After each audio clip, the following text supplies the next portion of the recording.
सरकारी दरमा अंटिलानी जे लांच नहीं भिजिलांस हाथ में धरा पड़ी जड़े सरकारी चाकरिया बाबू जहाँकि कलाहांडी जिला थुआमूल रामपुर ब्लॉक अंतर्गत काणीगुमा पंचायतर कार्यनिर्वाही अधिकारी सन्यासी नायक कागजपत्र कराइदेवा नारे जड़े ग्रामसाथी 10,000 टंका लांच नेउथिले। तेबे पूर्व योजना और प्रस्तुति अनुजाई से लांच नेउथबा समय रे सेठारे छपी रहिथिबा भिजिलांस अधिकारी माने तांकू रेड हैंड रे धरिथिले।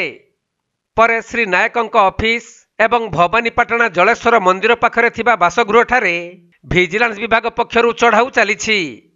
भिजिलांस विभागर 7 जणिया टीम मिलित भाबरे एही चढ़ाऊ रे शामिल होइथिबा बेले तांकर केते संपत्ति ठाब होइछि ताहा जणा पड़ी नाही। सेपटे एही दुर्गम अंचल रे सामान्य गुटिए केरांडी माछ धरा पड़िछि। किंतु जदि भिजिलांस विभाग अधिक तत्पर होई सरकारी बाबूंको उपरे नजर रखन्ते ताहले बड़ भाकुर मध्य धरा पड़िबे।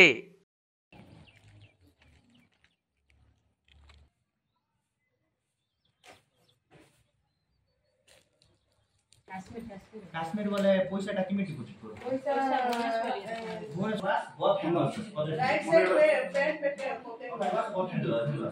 Kalahandi जिल्लारू Biranchi करुआंक report Konark live.